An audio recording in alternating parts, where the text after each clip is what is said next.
She had no idea that the useless old woman whose bed she moved into the laundry room like discarded furniture was actually the secret owner of the $4.2 million property portfolio that included not only the house they were living in rent-free, but also the luxury apartment complex where her sister worked, the commercial buildings that housed her favorite shopping centers, and sister were rental properties that generated enough monthly income to buy a new Tesla every month, and whose eviction notice would systematically destroy not just her housing situation, but her entire family's financial stability, her children's private school arrangements, her husband's business, location lease, and her sister's employment when she discovered that disrespecting elderly relatives who appear powerless can cost you everything you thought was permanently yours. When the helpless grandmother you treated like a burden actually controls the real estate empire that your comfortable lifestyle depends on, and can eliminate your housing, income, and family security with legal documents that would teach the most expensive lesson about respecting your elders and understanding that property ownership isn't always visible but is always powerful. Before we dive into this incredible story of family disrespect, real estate justice, and the daughter-in-law who learned that elderly women aren't always what they appear to be, make sure to hit that like button, drop a comment telling me about your worst experience with in-laws who took your generosity for granted, and subscribe so you never miss stories like this one about what happens when people assume elderly relatives are burdens to be managed instead of understanding that decades of hard work and smart investments can create the kind of wealth and property control that could either continue supporting ungrateful family members or systematically eliminate every advantage they thought was permanent. When respect and gratitude are replaced by entitlement and elderly abuse that crosses lines no property owner should ever tolerate. My name is Margaret Romano. I'm 74 years old, and this story begins in October 2023 when my son David asked if his wife Christina and their 2 children could move into my house temporarily while they got back on their feet financially, a request that seemed like normal family support until I discovered that temporary housing assistance would become permanent entitlement and elderly exploitation that would ultimately cost my daughter-in-law everything she thought she had secured. Through marriage into a family whose matriarch appeared to be a vulnerable widow living modestly in suburban Phoenix, Arizona, but was actually documenting every act of disrespect and family abuse while controlling enough real estate wealth to determine whether Christina's comfortable lifestyle continued or disappeared entirely based on her treatment of the elderly woman whose property empire had been quietly supporting multiple family members for over 15 years. But to understand how my daughter-in-law Christina, a 34-year-old marketing coordinator who believed her comfortable lifestyle was the natural result of her husband's construction business success and her own professional achievement, ended up facing homelessness, unemployment, and financial devastation within 72 hours of moving my bed into the laundry room, like I was unwanted furniture. You need to know who I was before my carefully maintained image as a retired grandmother concealed one of Arizona's most successful real estate investment portfolios, and the property management empire that controlled housing options for thousands of families throughout the Phoenix metropolitan area, while generating the kind of monthly rental income that could either continue supporting ungrateful relatives or systematically eliminate their housing security and financial stability. For 38 years, I was Margaret Romano, founder and sole owner of Romano Property Investments, one of Arizona's most successful real estate development and management companies responsible for acquiring, renovating, and managing over 240 residential and commercial properties, including luxury apartment complexes, shopping centers, office buildings, strip malls, medical centers, and single-family rental homes that generated over $185,000 monthly in rental income, while providing quality housing options for working families and successful businesses throughout Maricopa County, Pinal County, and expanding territories that depended on reliable property management. And I wasn't just living as a retired widow in a modest Phoenix suburb. I was the strategic owner behind real estate investments worth over $4.2 million in controlling the property management relationships that determined housing availability and rental rates for thousands of tenants, while maintaining the kind of monthly cash flow that could either continue providing family support and financial assistance or be redirected entirely based on how my relatives treated the elderly woman whose decades of real estate success had created the foundation for their comfortable lifestyles and housing security that they assumed was permanent and self-generated, rather than understanding the complex network of property ownership and financial management that had been supporting their middle-class aspirations. My real estate portfolio included luxury apartment complexes in Scottsdale that housed young professionals and retirees, seeking upscale living arrangements with resort-style amenities and premium location. Advantages: commercial shopping centers in Tempe and Mesa that provided retail space for dozens of successful businesses, including restaurants, medical offices, and professional services. Office buildings in downtown Phoenix that served as headquarters for law firms, accounting practices, and medical specialists. Strip malls throughout the valley that anchored neighborhood commercial districts. Medical office complexes that housed dental practices and specialty healthcare providers. And residential rental properties throughout the metropolitan area that offered quality housing options for families who needed reliable landlords and fair rental agreements that respected tenant rights while maintaining property values. My responsibilities encompassed identifying undervalued properties before other investors recognized development potential, coordinating complex renovation projects that required sophisticated understanding of building codes, zoning regulations, and municipal planning requirements, managing tenant relationships and lease agreements that affected hundreds of families' housing stability, and dozens of businesses' operational success, implementing property management strategies that had turned modest initial investments into a real estate empire worth millions of dollars.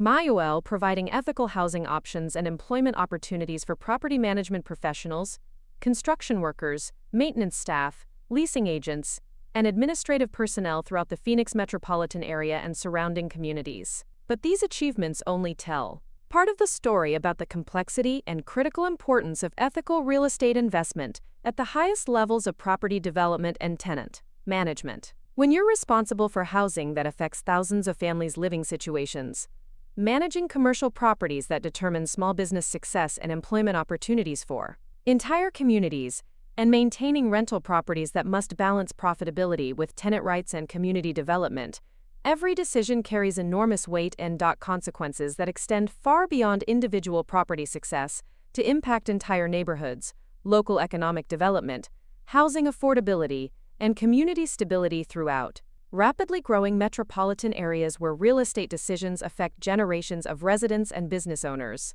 During my first year in real estate investment in 1985, I started by purchasing a modest duplex in central Phoenix with $15,000 in savings from my secretarial job at a local insurance company, learning property management through trial and error, while most real estate investors were focused on quick flips and speculative development that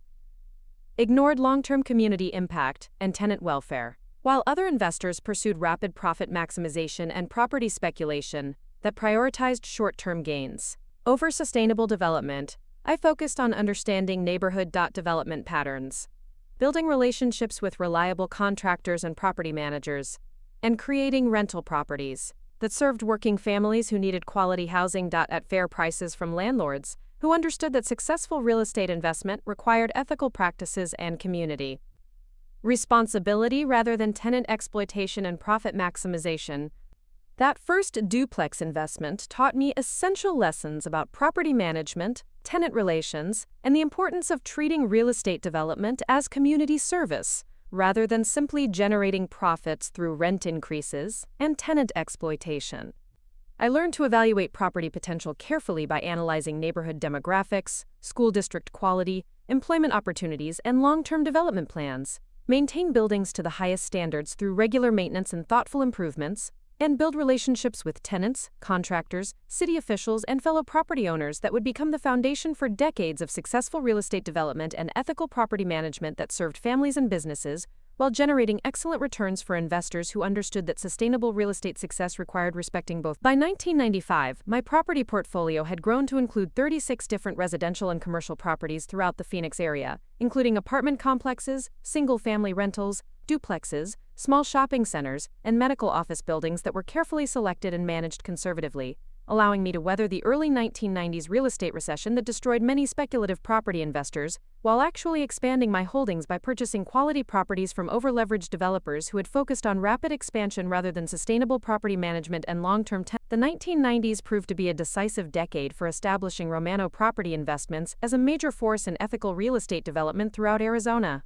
While larger development companies focused on massive subdivisions and commercial speculation that ignored community impact and prioritized maximum density over quality construction, I specialized in acquiring undervalued properties that served working families and small businesses, while generating steady rental income and long-term property appreciation through strategic improvements and ethical management practices. This approach allowed me to build deep relationships with tenants, contractors, city planners, and local officials that provided early access to quality properties and protected my investments from market volatility and regulatory challenges.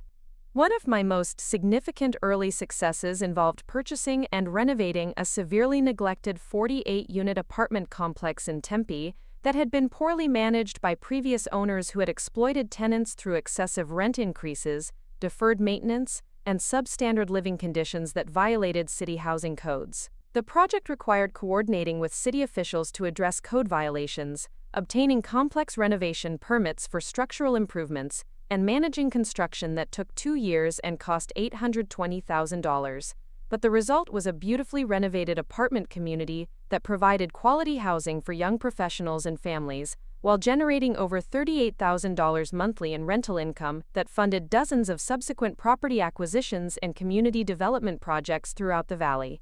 The apartment complex renovation became a model for ethical real estate development throughout the Phoenix metropolitan area, demonstrating that tenant-focused property management and methodical renovation could work together to create quality housing while generating excellent returns for investors who understood that real estate success required balancing profitability with community responsibility and tenant welfare, rather than maximizing profits through rent exploitation and property neglect that destroyed neighborhoods and displaced working families. During the 2008 financial crisis that devastated real estate markets and eliminated billions of dollars in property values throughout Arizona, forcing countless property investors into foreclosure and destroying retirement security for elderly homeowners throughout the region, I coordinated protective strategies that literally saved dozens of family properties and hundreds of tenant housing situations across our network of rental properties and commercial leases. IFL and Maxar gelling commercial leases. Working 18-hour days for 10 months straight, I restructured mortgage agreements in real time with multiple lenders, negotiated with banks and investors to prevent foreclosures on quality properties that had taken years to develop and establish, managed emergency rental assistance programs that kept tenants housed during the economic crisis when most landlords were pursuing evictions to cut losses, and implemented financial strategies that allowed struggling families to maintain housing while preserving the property values and neighborhood stability that had taken decades to establish throughout Phoenix area communities. The financial crisis also presented unprecedented opportunities for strategic property acquisition, as distressed properties became available at significant discounts from desperate sellers who couldn't maintain mortgage payments or property taxes. During this period, I acquired 17 additional properties, including a medical office complex in Ahwatukee, a shopping center in Chandler, and multiple single-family homes in desirable neighborhoods, expanding my portfolio by over $1.8 million in property value, while providing stable housing for families displaced by foreclosures and business space for medical practices and retail establishments that served essential community needs. By 2015, Romano Property Investments had become one of the most respected property management companies in Arizona, known for ethical practices, quality maintenance, fair rental rates, and exceptional tenant relations that resulted in minimal vacancy rates and long-term lease agreements. My reputation in the real estate community opened doors to exclusive investment opportunities, off-market property sales, and partnerships with developers who understood that my financial backing and management expertise could ensure project success and community acceptance. The most devastating aspect of Christina's housing betrayal was that she had no idea that her comfortable lifestyle, her children's private school enrollment, and her family's housing security had been quietly supported through my real estate wealth and property management connections for over 4 years. The mortgage assistance that had allowed David and Christina to avoid foreclosure on their previous home during David's construction business downturn in 2019, the private school scholarships that enabled their children to attend Desert Hills Academy with annual tuition of $18,000 per child, the commercial lease for David's construction company warehouse at below-market rates, the emergency financial assistance during medical crises, and even the down payment help for their family vehicles. All of this had been facilitated through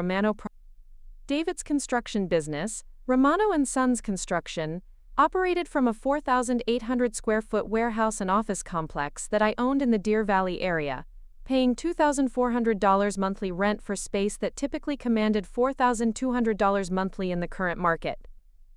The below-market lease agreement had allowed David to reinvest business profits into equipment and employee wages rather than excessive overhead costs, creating the financial stability that had made his construction company successful and profitable during competitive market conditions.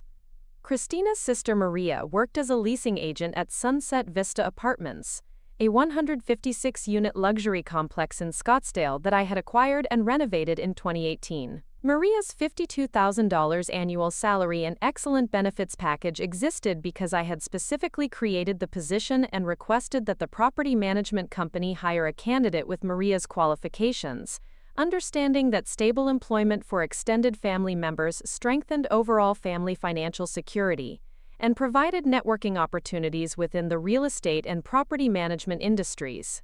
The private school education that Christina considered essential for her children's academic development and social advancement was made possible through the Romano Family Educational Foundation, a charitable organization I had established through my real estate profits to provide scholarship assistance for family members and deserving students throughout the community. The foundation had provided over $140,000 in educational support to various family members over the past 8 years, covering tuition, books, transportation, and extracurricular activities that gave children access to educational opportunities that would have been financially impossible for most middle-class families in expensive private school markets. But Christina had no idea that the elderly woman she was about to treat like unwanted furniture controlled the very real estate networks and property management relationships that had made her comfortable lifestyle possible, funded her children's education, provided her husband's business location, employed her sister, and offered the housing security she considered the natural result of her husband's business success and her own professional competence as a marketing coordinator, earning $48,000 annually at a small digital marketing firm that served local businesses and medical practices. The modest widow whose guest bedroom she would soon commandeer and whose personal space she would systematically eliminate was actually documenting her housing entitlement and elderly exploitation that would ultimately determine whether she continued enjoying the benefits of my real estate empire or learned what her family's life would look like without the property, wealth, and housing assistance that had been supporting their middle-class lifestyle since they were newlyweds who couldn't afford market-rate housing in desirable Phoenix neighborhoods where quality schools and safe communities commanded premium rental rates. My home office, which appeared to be a simple retirement workspace with basic computer equipment and traditional furniture, actually contained the sophisticated property management systems and communication networks that coordinated rental operations for over 240 properties, managed lease agreements for hundreds of tenants, tracked maintenance schedules and capital improvements, and monitored financial performance across a real estate portfolio that generated enough monthly income to purchase luxury vehicles every few weeks if I chose to spend frivolously rather than reinvesting profits into additional property acquisitions. And the filing systems that looked like typical elderly paperwork organization actually housed documentation for property deeds, mortgage agreements, commercial leases, tenant applications, maintenance contracts, insurance policies, and legal agreements that represented 4 decades of systematic real estate development and strategic relationship building in the most competitive and regulated property markets in Arizona, where success required sophisticated understanding of zoning laws, building codes, fair housing regulations, and municipal planning processes that determined which developments succeeded and which failed due to regulatory. But beyond the physical infrastructure that supported my property management operations, what Christina completely failed to understand was that my daily routine represented the same level of business expertise and industry influence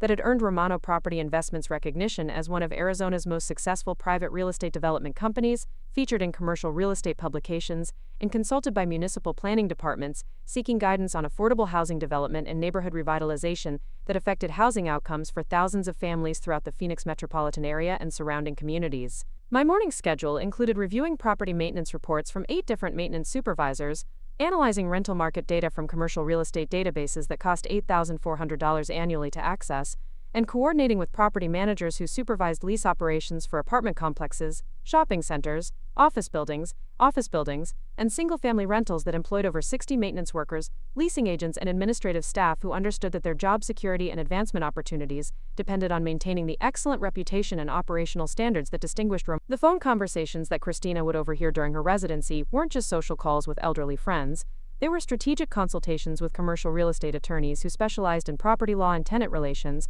accountants who managed complex tax strategies for real estate investment portfolios, and property development coordinators who managed renovation projects that required coordination between contractors, city officials, and financing institutions that provided construction loans and development capital for projects that improved neighborhoods and created quality housing options for working families. But the most coolest significant aspect of my real estate empire's influence was its role in determining housing availability and rental rates throughout several Phoenix area communities, providing quality, affordable housing for families who needed reliable landlords and stable rental agreements, and creating employment opportunities for dozens of professionals in property management, construction, and real estate services who depended on Romano Property Investments for their career advancement and financial security. The stage was set for a housing arrangement that would test whether Christina understood that family financial support required gratitude and respect for elderly relatives, or whether she would demonstrate the entitlement and elderly abuse that would cost her everything she thought she had secured through marriage into a family whose matriarch appeared to be a vulnerable widow, but was actually controlling enough real estate wealth to determine whether Christina's children continued attending private schools, whether her husband's business maintained its commercial lease at affordable rates, whether her sister retained employment in the luxury apartment industry, and whether her comfortable lifestyle survived the systematic withdrawal of property benefits and housing assistance that had been elevating her family's prospects and financial security for years without her knowledge or appreciation. Looking back now with the clarity that comes from watching family members reveal their true character through their treatment of elderly relatives they consider financially irrelevant and socially burdensome, I can see that Christina's assumptions about my limited resources and dependence on their occasional visits weren't sudden judgments formed during our initial housing arrangement discussions. They were carefully calculated assessments based on her belief that elderly widows represented emotional obligations that successful young families could manage through strategic accommodation and efficient caregiving that minimized time investment while maintaining the appearance of family responsibility and filial duty. What Christina didn't know, and what she would discover in the most expensive way possible within 3 months of moving into my home, was that the modest ranch-style house in suburban Phoenix, where I prepared traditional Italian meals and displayed family photographs, was actually the private headquarters of one of Arizona's most influential real estate development companies, whose property acquisitions and management expertise had generated breakthrough neighborhood revitalization projects that improved housing outcomes for thousands of families, while creating the financial foundation that had elevated every member of our extended family to middle-class comfort they believed they had earned through individual merit and personal achievement, rather than understanding the systematic property wealth and housing assistance that had been supporting their aspirations since they were young adults struggling with entry-level wages and student loan debt. The comfortable living room, where Christina would soon establish her children's play area, furnished with traditional pieces that reflected my preference for understated elegance rather than ostentatious wealth display, contained the same strategic planning capabilities that had coordinated real estate investment programs worth millions of dollars across multiple property types and geographic markets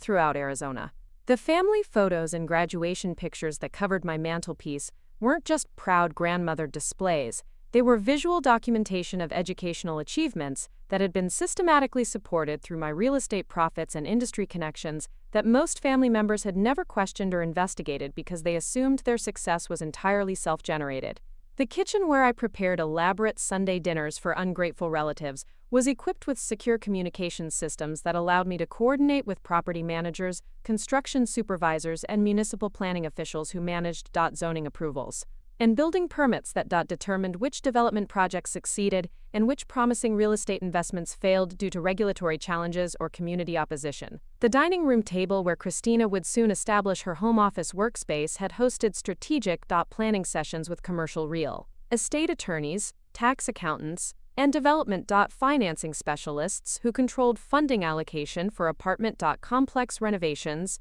shopping center acquisitions, and residential property improvements that generated both neighborhood enhancement and substantial rental income increases. My home office, which appeared to be a simple retirement workspace with basic computer equipment and traditional furniture that Christina would soon view as wasted space that could better serve her family's needs, actually contained the robust, sophisticated property management information systems and communication networks that coordinated rental operations for over 240 properties, generating $185,000 monthly in combined rental income, managed lease agreements and tenant relations for hundreds of families and dozens of businesses, tracked maintenance schedules, and capital improvement projects across multiple property types, and monitored financial performance across a real estate portfolio that had grown systematically over 4 decades through strategic acquisitions, ethical management practices, and reinvestment of profits into additional property development that served community housing needs while building the filing systems that looked like typical elderly paperwork. Organization actually housed documentation for property deeds, commercial lease agreements, construction contracts, municipal permits, insurance policies, tax records, and legal agreements that represented 4 decades of systematic real estate development and strategic relationship building in the most competitive and regulated property markets. In Arizona, where success required sophisticated understanding of zoning laws, building codes, fair housing regulations, environmental compliance, and municipal planning processes that determined which developments received approval and which failed due to inadequate preparation or community resistance. But beyond the physical infrastructure that supported my property management operations, what Christina completely failed to understand during our initial housing discussions was that my daily routine represented the same level of business, expertise, and industry influence that had earned Romano Property Investments recognition as one of Arizona's most successful private real estate development companies, featured in commercial real estate publications, consulted by municipal planning departments seeking guidance on affordable housing development, and respected by industry professionals who understood that my expertise in property acquisition, renovation management, and tenant relations had created one of the most profitable and ethically operated real estate portfolios in the southwestern United States. My morning schedule that Christina would observe during their residency included reviewing overnight maintenance reports from 12 different property supervisors who managed apartment complexes, shopping centers, office buildings, and residential rentals throughout the Phoenix metropolitan area, analyzing rental market data from commercial real estate databases that cost $12,600 annually to access, and provided competitive intelligence about property values, vacancy rates, and development opportunities, coordinating with property managers who supervised day-to-day operations for facilities that employed over 70 maintenance workers, leasing agents, administrative staff, and security personnel, and implementing strategic decisions about property acquisitions, renovation projects, and lease negotiations that affected hundreds of families' housing situations and dozens of businesses' operational success. The phone conversations that Christina would overhear during her residency weren't just social calls with elderly friends seeking companionship and emotional support. They were strategic consultations with commercial real estate attorneys who specialized in property law, zoning compliance, and tenant relations, certified public accountants who managed complex tax strategies for real estate, investment portfolios, and depreciation schedules, property development coordinators who managed renovation projects requiring coordination between contractors, city officials, and financing institutions, municipal planning officials who provided guidance about zoning changes and development opportunities, and industry professionals who supplied market intelligence about emerging neighborhoods, property acquisition opportunities, and commercial development trends that determined which investments would generate superior returns. But the traditional grandmother activities that Christina would witness during their stay were actually advanced real estate management techniques that I demonstrated through the Romano Institute for Property Excellence, our exclusive training program that prepared property managers, real estate investors, and development professionals for leadership positions in commercial real estate companies, residential property management firms, and municipal planning departments that required sophisticated understanding of property law, construction management, tenant relations, and community development strategies that balanced profitability with social responsibility and neighborhood enhancement. The Romano Institute was perhaps the most prestigious property management training program in the southwestern United States, accepting only 18 participants annually through an application process more competitive than graduate business school admissions and requiring extensive experience in real estate, property management, or municipal planning before candidates qualified for consideration. Our program alumni included property managers at major commercial real estate firms, development directors at municipal housing authorities, real estate investment specialists at major financial institutions, and property development executives who managed construction projects worth hundreds of millions of dollars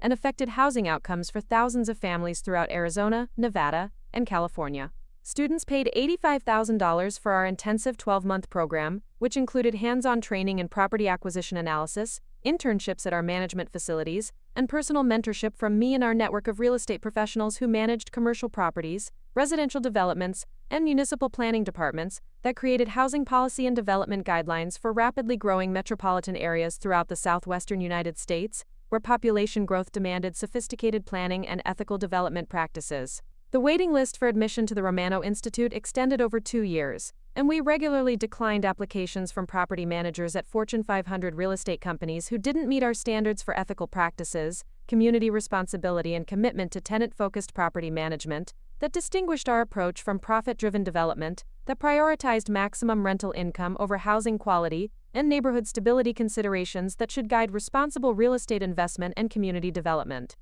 What made our program unique wasn't just the training quality, it was the industry connections and career advancement opportunities that came with graduation from the most respected property management education program in southwestern real estate markets. Romano Institute graduates had automatic access to executive positions at real estate companies that never advertised openings, received personal recommendations from municipal planning directors and commercial real estate executives, and could leverage our network of alumni and professional partners to build careers that would be impossible to achieve through traditional real estate education and industry networking that didn't provide access to the highest levels of property development decision-making and municipal planning influence.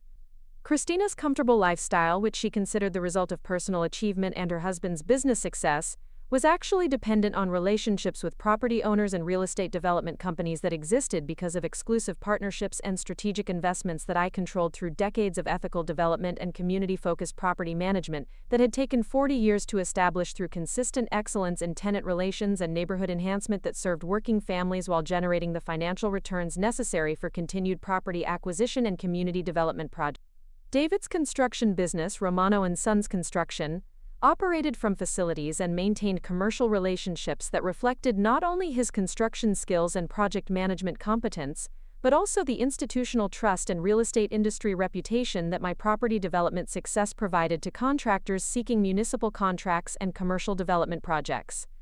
His business success wasn't based solely on construction expertise, though he was certainly qualified and hard-working,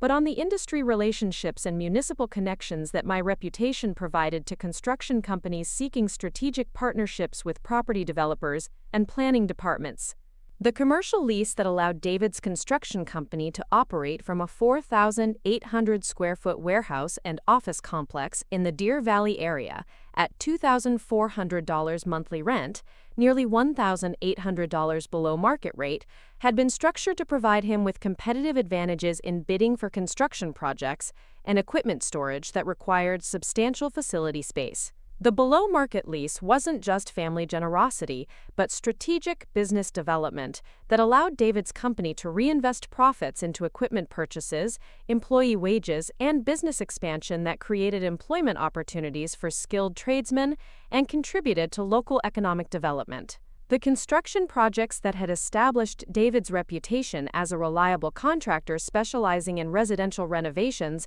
and small commercial construction were facilitated through referrals from property owners in my real estate network who understood that our family construction company would provide quality workmanship, fair pricing, and reliable project completion that protected property values and tenant satisfaction. David's business success reflected not only his construction competence, but also the systematic referral network and industry relationships that my property management reputation provided to contractors who demonstrated ethical practices and quality workmanship. Christina's sister Maria worked as a leasing agent at Sunset Vista Apartments, a 156-unit luxury apartment complex in Scottsdale that I had acquired and completely renovated in 2018 at a cost of $2.4 million. Maria's $52,000 annual salary, excellent benefits package, and opportunities for advancement in property management existed because I had specifically created the position and recommended her employment to the property management company, understanding that stable employment for extended family members strengthened overall family financial security, while providing valuable experience in real estate and property management that could lead to career advancement opportunities. The apartment complex where Maria worked featured resort-style amenities, including a fitness center, swimming pool, business center, and community clubhouse, that attracted young professionals and families seeking upscale living environments in one of Scottsdale's most desirable neighborhoods. The property's success and high occupancy rates, maintaining 98% occupancy even during challenging economic periods, reflected the quality of renovation work and professional management that had transformed a neglected property into one of the area's most sought-after rental communities. Maria's employment at Sunset Vista provided her with experience in tenant relations, lease administration, property marketing, and residential property management that qualified her for advancement to assistant property manager and eventually property manager positions that commanded salaries of $65,000 to $80,000 annually, plus performance bonuses and benefits packages. Her career development was supported through training programs and professional development opportunities that I funded through the Romano Foundation's Education Initiative. The private school education that Christina considered essential for her children's academic development and social advancement, ensuring they received educational advantages that would qualify them for competitive universities and professional careers, was made possible through the Romano Family Educational Foundation, a charitable organization I had established through my real estate profits to provide scholarship assistance for family members and deserving students throughout the Phoenix metropolitan area who demonstrated academic potential and financial need. The foundation had provided over $185,000 in educational support to various family members over the past decade, covering tuition costs at Desert Hills Academy, Pinnacle Preparatory School, and Arizona College Preparatory, along with books, transportation, uniforms, technology equipment, and extracurricular activities that gave children access to educational opportunities that would have been financially impossible for most middle-class families in expensive private school markets, where annual tuition costs often exceeded $20,000 per student. Christina's children, Emma and Lucas, attended Desert Hills Academy, where annual tuition costs of $18,500 per child were supplemented by additional expenses for textbooks, technology fees, athletic programs, music lessons, and field trips that brought total educational costs to approximately $22,000 annually per child. The foundation's scholarship covered these expenses entirely, allowing Christina and David to allocate their income toward housing, transportation, and other family expenses rather than struggling with educational costs that often forced middle-class families to choose between quality education and financial stability. But beyond the direct educational benefits, the private school environment provided Christina's children with social connections to families from affluent backgrounds, exposure to advanced academic programs and college preparatory curricula, and participation in extracurricular activities, including competitive sports, performing arts, and leadership development programs that build confidence and social skills essential for future academic and professional success. The Educational Foundation also provided college preparation support, including SAT tutoring, college application assistance, and university scholarship guidance that had helped numerous family members gain admission to prestigious universities, including Arizona State University, University of Arizona, Northern Arizona University, and out-of-state institutions that offered excellent programs in business, engineering, education, and healthcare professions. But Christina had no idea that the elderly woman whose home she was preparing to colonize controlled the very real estate networks and property management relationships that had made her comfortable lifestyle possible, funded her children's education through comprehensive scholarship programs, provided her husband's business location at below-market rates, employed her sister in a well-paying position with advancement opportunities, and offered the housing security and financial stability she considered the natural result of her husband's construction business success and her own professional competence as a marketing. The modest widow whose personal space she would soon systematically eliminate was actually documenting her assumptions about elderly dependency and housing entitlement that would ultimately determine whether she continued enjoying the benefits of my real estate empire or learned what her family's life would look like without the property wealth, educational funding, employment assistance, and business support that had been elevating their middle-class lifestyle and providing financial security that distinguished their family's prospects from other working families who lacked access to systematic wealth building and strategic financial assistance. Christina's approach to our housing arrangement revealed fundamental assumptions about elderly relatives and their role in family dynamics. She viewed my offer to provide temporary housing as evidence of my need for companionship and family interaction, Rather than understanding that I was providing valuable financial assistance that would save her family approximately $2,800 monthly in housing costs, while they addressed financial challenges that threatened their comfortable lifestyle and children's educational continuity. The 3-bedroom, 2-bathroom home in the desirable Desert Ridge area where I lived modestly featured 2,100 square feet of living space, a 2-car garage, a landscaped backyard with mature citrus trees, and access to community amenities including parks, walking trails, and highly rated public schools. The property was valued at approximately $485,000 and located in a neighborhood where rental properties commanded $2,400 to $3,200 monthly, depending on specific features and lease terms. By offering temporary housing in my guest bedroom and shared family spaces, I was providing Christina's family with substantial financial relief during a period when David's construction business faced challenges due to economic uncertainty and seasonal fluctuations in residential construction demand. The housing assistance would allow them to save money, pay down debt, and rebuild financial stability while maintaining their children's educational enrollment and family lifestyle continuity. But Christina's perspective on our housing arrangement focused on the inconvenience and social awkwardness of living with an elderly relative, rather than appreciating the financial value and family generosity that my housing offer represented. She viewed sharing space with me as a temporary accommodation to be endured, rather than understanding that I was providing significant financial assistance that demonstrated family loyalty and intergenerational support, that strengthened family bonds and provided security during challenging economic periods.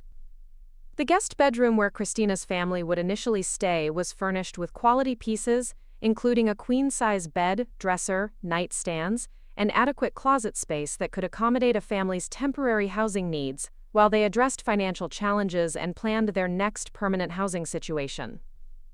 The room featured windows overlooking the backyard garden area and provided privacy and comfort that exceeded typical temporary housing arrangements. My expectation was that Christina would appreciate the housing assistance, contribute to household expenses and maintenance as appropriate, respect my personal space and daily routines, and demonstrate gratitude for the financial relief that temporary housing provided during their period of economic difficulty. I anticipated that living together would strengthen family relationships and provide opportunities for my grandchildren to spend time with their grandmother while their parents addressed business and financial challenges. But what I didn't anticipate was that Christina would approach our housing arrangement with assumptions about elderly dependency and caregiver responsibility that would transform my generosity into her entitlement and my family support into her systematic colonization of my personal space and daily life, that would ultimately trigger consequences more expensive than any temporary housing arrangement could justify, or any family relationship could survive. The first clear indication that my daughter-in-law's understanding of family wealth distribution and elderly financial capacity would prove catastrophically inadequate came during our initial move-in coordination on November 3, 2023. When Christina arrived at my home with 3 moving trucks, 16 boxes of personal belongings, and a detailed room-by-room reorganization plan that she had apparently spent weeks developing without consulting me about space allocation, household routines, or the basic courtesy of asking permission before. Margaret, I've been thinking about how we can optimize the space utilization in your house to accommodate everyone's needs efficiently, Christina announced while directing movers to transport furniture and belongings into rooms that she had designated for her family's use, speaking with the confident authority of someone implementing practical solutions rather than demonstrating gratitude for extraordinary financial assistance from an elderly relative whose housing generosity represented more monthly savings than most families earned in discretionary income. But Christina's reference to optimizing space utilization revealed her fundamental assumption that my home represented underused resources that required efficient management by younger family members, rather than understanding that she was a temporary guest receiving substantial financial support from the property owner whose real estate expertise and wealth accumulation had created housing options and family financial security that extended far beyond her comprehension or appreciation. I've developed a systematic approach to room allocation that will maximize comfort and functionality for everyone, Christina continued while reviewing printed diagrams and organizational charts that treated my living space like a logistics problem requiring professional coordination rather than recognizing that she was implementing unauthorized changes in the home of an elderly woman who was providing her family with housing assistance worth thousands of dollars monthly, while expecting basic respect and gratitude in return. Christina's systematic approach included converting my home office into a children's playroom, transforming my sewing room into her personal workspace for marketing projects, redesignating my guest bathroom as the children's primary bathroom, and establishing the living room as a family entertainment center with gaming equipment and children's toys that would eliminate my quiet reading space and traditional relaxation areas where I had spent decades managing real estate operations and planning property investments worth millions of dollars.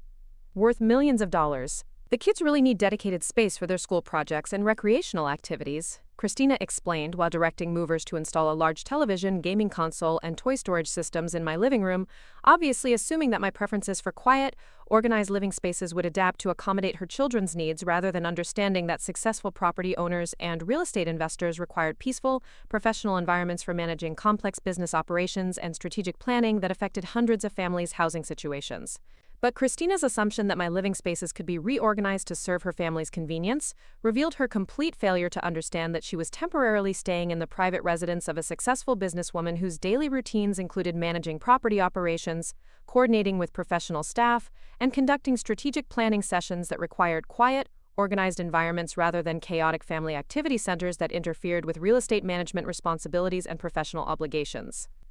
I think you'll really appreciate having more family energy and activity in the house, Christina suggested while installing organizational systems and storage solutions that eliminated my personal belongings and traditional furniture arrangements, speaking with obvious enthusiasm for creating a livelier household environment rather than recognizing that elderly individuals often valued peaceful, predictable living situations that supported their established routines and professional responsibilities. Christina's enthusiasm for family energy demonstrated her systematic dismissal of my preferences and lifestyle needs, treating my home like vacant space that required activation through children's activities rather than understanding that I had specifically chosen my living arrangements to support real estate management operations and provide the quiet, organized environment necessary for overseeing property investments and coordinating with industry professionals who expected reliable communication and distraction-free consultation sessions. The reorganization that Christina implemented during their first week of residency revealed systematic planning and entitled assumptions about elderly housing arrangements that suggested she viewed temporary family housing as an opportunity to establish permanent lifestyle improvements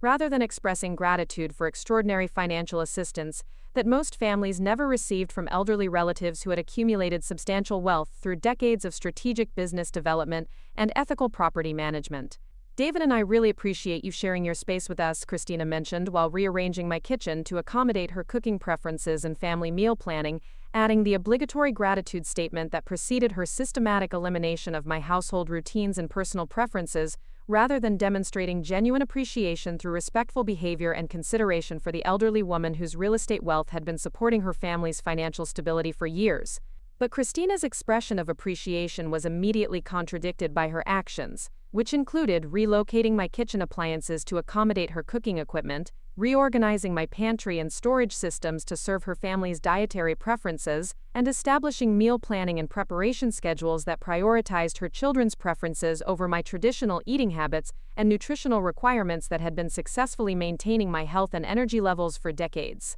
The kitchen reorganization eliminated my carefully organized spice collection, relocated my traditional cooking equipment to less accessible storage areas, and replaced my preference for fresh, simply prepared foods with frozen meals and processed convenience foods that accommodated Christina's busy schedule but ignored my dietary needs and cultural food traditions that connected me to my Italian heritage and family history. I hope you don't mind that I've made some adjustments to make cooking more efficient for everyone, Christina explained while installing child-proof cabinet locks and safety equipment that treated my kitchen like a dangerous environment, requiring protective measures rather than recognizing that I had successfully maintained an organized, functional kitchen for decades without safety incidents or organizational problems. Christina's efficiency improvements included eliminating my traditional meal preparation areas, relocating my small appliances to accommodate her larger family cooking equipment, and establishing food storage systems that prioritized bulk purchasing and meal planning strategies that served her family's needs while disregarding my preferences for fresh ingredients and daily meal preparation that had maintained my health and provided enjoyment through traditional cooking methods. But the most revealing aspect of Christina's kitchen reorganization was her assumption that elderly women needed guidance and assistance with household management, rather than understanding that I had successfully maintained an independent, well-organized household, while simultaneously managing complex real estate operations that required sophisticated planning and coordination skills that exceeded most people's organizational capabilities. The bathroom reorganization that Christina implemented revealed similar patterns of entitled assumption and systematic elimination of my personal preferences and privacy needs. She converted my guest bathroom into the children's primary bathroom, complete with bath toys, colorful towels, and safety equipment that eliminated my adult guest accommodation and created permanent installations that suggested long-term residents rather than temporary housing assistance. The kids really need their own bathroom space for their routines and supplies, Christina explained while installing child-oriented fixtures and storage systems that eliminated my guest bathroom's adult functionality, obviously assuming that my household should adapt to serve her children's needs rather than maintaining appropriate accommodations for adult guests and professional visitors who regularly conducted business meetings and property consultations in my home. The bathroom conversion included removing my quality guest towels and replacing them with cartoon-themed children's items, installing plastic bath toys and safety equipment that made the space unsuitable for adult use, and establishing storage systems for children's toiletries and personal items that eliminated space for guest supplies and adult accommodation that had served my social and professional entertaining needs for decades. But beyond the practical inconveniences, Christina's bathroom reorganization revealed her assumption that elderly women didn't maintain active social lives or professional relationships that required appropriate guest accommodations. She seemed to believe that my household existed primarily to serve family needs rather than understanding that I regularly hosted real estate professionals, property managers, and industry colleagues who expected adult-oriented facilities and professional environments for business discussions and strategic planning sessions. The bedroom situation represented the most problematic aspect of Christina's reorganization planning, as she had obviously assumed that my master bedroom was larger than necessary for a single elderly woman and could accommodate space sharing or storage for her family's belongings. During their second week of residency, I discovered that Christina had begun storing her seasonal clothing and personal items in my bedroom closet, treating my private space like additional family storage rather than respecting the personal boundaries that should exist even in temporary housing arrangements. I hope you don't mind that I've used some of your extra closet space for seasonal items that we don't have room for in the guest bedroom, Christina mentioned casually while organizing her belongings in my personal storage areas, speaking with the assumption that elderly women maintained more space than necessary and could share personal areas with family members who needed additional storage for their possessions. But Christina's use of my personal storage space revealed her fundamental misunderstanding of privacy boundaries and personal property rights, treating my bedroom like communal family space rather than recognizing that elderly individuals deserved the same privacy and personal space respect that younger family members expected in their own living situations. Her assumption that my closet represented extra space demonstrated her belief that elderly women didn't maintain extensive wardrobes or personal belongings that required dedicated storage.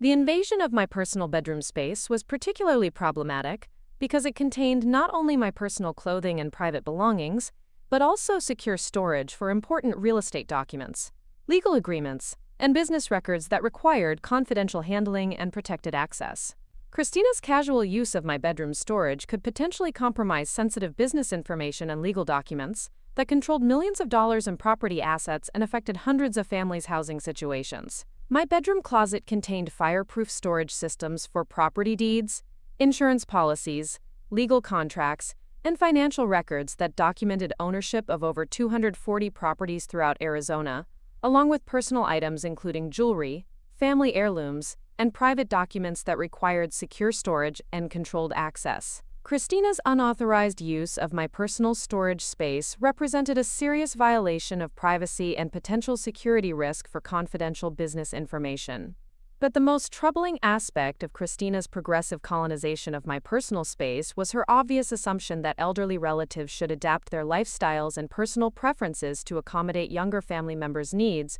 rather than maintaining their own independence and personal boundaries while providing generous housing assistance and financial support that saved her family thousands of dollars monthly. Her systematic reorganization of my household revealed careful planning and entitled expectations that suggested she viewed my home as family property that could be modified to serve her needs, rather than understanding that she was a temporary guest receiving extraordinary financial assistance from an elderly woman whose generosity deserved gratitude and respect, rather than systematic displacement and household colonization. The transformation of my home office into a children's playroom represented perhaps the most professionally damaging aspect of Christina's reorganization project, as this space contained essential equipment and information systems for managing Romano Property Investments operations that generated $185,000 monthly in rental income and coordinated property management activities for hundreds of tenants and dozens of commercial clients throughout the Phoenix metropolitan area. The kids really need indoor space for their activities and school projects,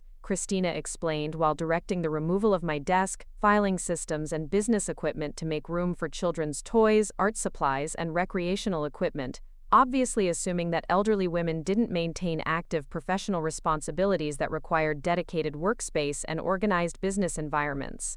But Christina's conversion of my office space demonstrated her complete failure to understand that I maintained active real estate management responsibilities that required daily communication with property managers, coordination with maintenance staff, review of financial reports, and strategic planning for property acquisitions and renovation projects that affected hundreds of families' housing situations and generated substantial monthly income that far exceeded most people's annual earnings. The office equipment that Christina relocated to accommodate children's play areas included sophisticated computer systems for property management software, secure communication devices for coordinating with legal and financial professionals, filing systems containing confidential tenant information and legal documents, and reference materials for municipal planning codes and real estate regulations that required immediate access for daily business operations and emergency property management situations. My home office had served as the operational headquarters for Romano Property Investments for over 15 years,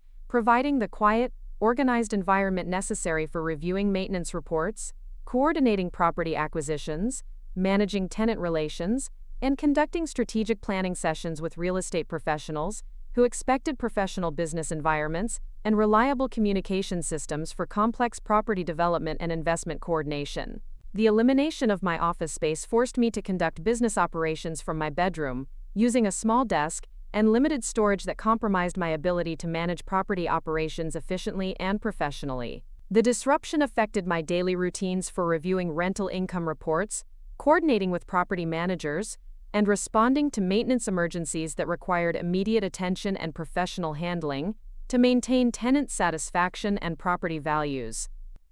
But beyond the practical inconveniences, Christina's office conversion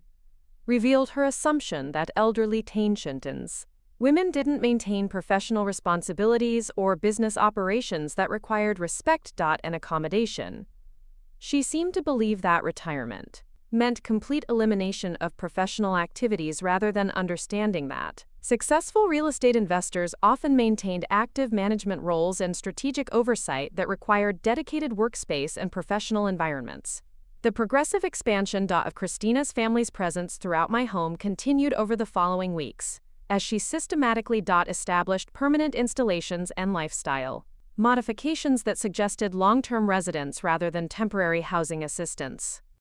She installed permanent organizational systems, established children's activity areas throughout the house, and implemented household routines that prioritized her family's needs while systematically eliminating my personal preferences and traditional living arrangements. Plan C. I think we've really created a great family environment that works well for everyone, Christina announced during their 4th week of residency, speaking with obvious satisfaction about the household transformation while remaining completely unaware that her systematic colonization of my personal space and elimination of my business operations represented elderly abuse and property rights violations that would ultimately trigger legal and financial consequences more severe than any temporary housing arrangement could justify. But Christina's satisfaction with the family environment she had created revealed her complete failure to understand that she had systematically violated every reasonable boundary of guest behavior while living in the home of an elderly woman whose real estate wealth and property management expertise had been supporting her family's financial stability for years through hidden assistance and strategic support that she had never acknowledged or appreciated. The household transformation that Christina celebrated as successful family accommodation was actually documented evidence of elderly exploitation and property rights violations that demonstrated her fundamental lack of respect for the woman whose generosity was saving her family thousands of dollars monthly. while providing housing security during financial challenges that threatened their comfortable lifestyle and children's educational continuity. My documentation of Christina's progressive colonization of my personal space, systematic elimination of my business operations, and complete disregard for appropriate guest behavior was building a comprehensive record of elderly abuse and property violations that would soon trigger legal consequences and financial penalties that would teach her the most expensive lesson about respecting elderly relatives and understanding that real estate wealth required gratitude and appropriate behavior rather than entitled assumptions and systematic exploitation of generous family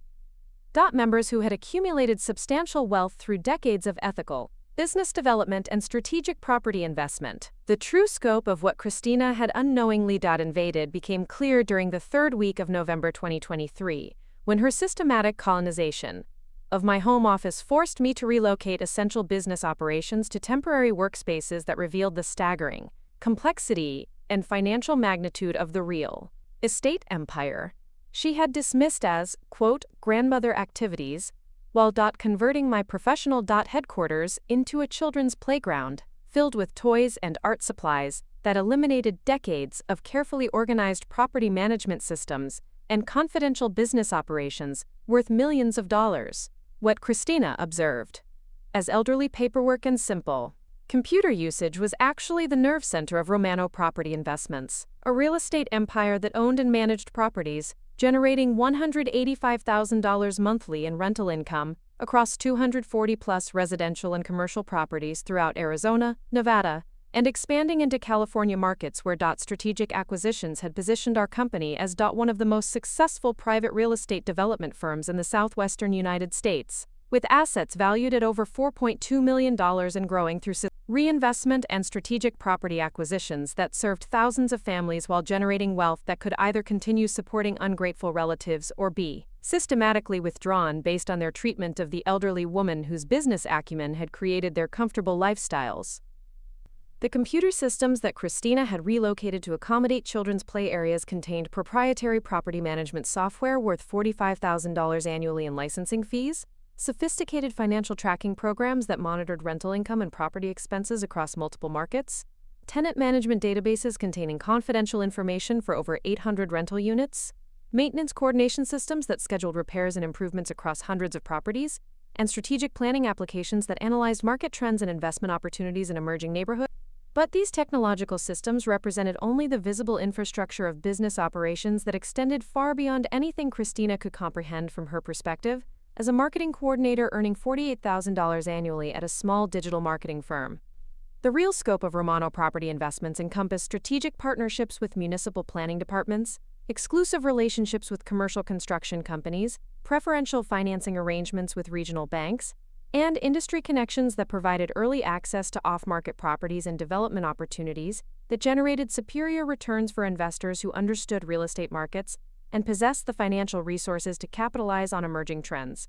The filing systems that Christina had dismissed as elderly organization actually contained documentation for property acquisitions spanning 4 decades, legal agreements with municipal authorities for zoning variances and development permits, construction contracts for renovation projects worth millions of dollars, tenant lease agreements generating monthly income that exceeded most people's annual salaries, insurance policies protecting assets worth over $4 million, and strategic partnership agreements with commercial real estate firms, property management companies, and development financing institutions that controlled My business relationships extended throughout Arizona's commercial real estate industry, where Romano Property Investments was recognized as one of the most successful and ethically operated private development companies in the region. Our reputation for quality property management, tenant-focused policies, and community development had earned us exclusive access to investment opportunities that were never advertised to general investors. Preferential financing terms from regional banks who understood our track record of successful property development, and consulting relationships with municipal planning departments who valued our expertise in affordable housing development and neighborhood revitalization. The Scottsdale apartment complex, where Christina's sister Maria worked as a leasing agent, represented only one property in our portfolio, but it exemplified the systematic approach that had made Romano Property Investments successful across multiple markets and property types. Sunset Vista Apartments was a 156-unit luxury community that I had acquired in 2018 for $3.2 million when the previous owners faced financial difficulties due to deferred maintenance and poor property management that had resulted in high vacancy rates and tenant complaints about living conditions. The complete renovation of Sunset Vista required 18 months of construction and $2.4 million in improvements, including new roofing, updated electrical and plumbing systems, modern kitchen and bathroom facilities, energy-efficient appliances, resort-style amenities, and landscaping that transformed a neglected property into one of Scottsdale's most desirable rental communities. The project created employment for dozens of construction workers, architects, contractors, and specialized tradesmen, while providing high-quality housing for young professionals and families who needed reliable, well-maintained rental properties in prestigious neighborhoods. The success of Sunset Vista's renovation became a model for property development throughout the Phoenix metropolitan area, demonstrating that ethical property management and systematic renovation could create superior housing while generating excellent returns for investors who understood that long-term success required serving tenant communities rather than maximizing short-term profits through rent increases and maintenance deferrals that destroyed neighborhoods and displaced working families. Today, Sunset Vista maintains 98% occupancy rates with a waiting list of over 200 prospective tenants, generates $142,000 monthly in rental income, and provides employment for 12 staff members, including leasing agents, maintenance personnel, and administrative workers who understand that their job security depends on maintaining the excellent reputation and operational standards that distinguish our properties from competing rental communities throughout the region. But Sunset Vista represented just one success story in a property portfolio that included apartment complexes in Mesa, Tempe, and Chandler that housed over 400 families, commercial shopping centers in growing suburbs that provided retail space for dozens of small businesses, office buildings in downtown Phoenix that served as headquarters for law firms and medical practices, strip malls anchoring neighborhood commercial districts throughout the valley, medical office complexes housing dental practices and specialty healthcare providers, and single-family rental homes distributed across desirable school districts that offered quality. The apartment complexes in our portfolio included Desert Springs Apartments in Mesa, a 89-unit community that I acquired and renovated in 2019, generating $78,000 monthly in rental income while providing affordable housing for working families and college students attending Arizona State University. The property featured modern amenities including a fitness center, computer lab, and study areas that supported student success while maintaining family-friendly policies that created stable communities for residents who needed reliable, affordable housing near employment and educational opportunities. Valley Vista Apartments in Tempe represented another strategic acquisition, a 112-unit property purchased in 2020 during the economic uncertainty of the pandemic, when many property owners faced financial stress and were motivated to sell quality assets at below-market prices. The $1.8 million acquisition price reflected the property's potential rather than its current condition, requiring $900,000 in renovations, including updated electrical systems, new flooring throughout all units, modernized kitchen and bathroom facilities, and common area improvements that created an attractive living environment.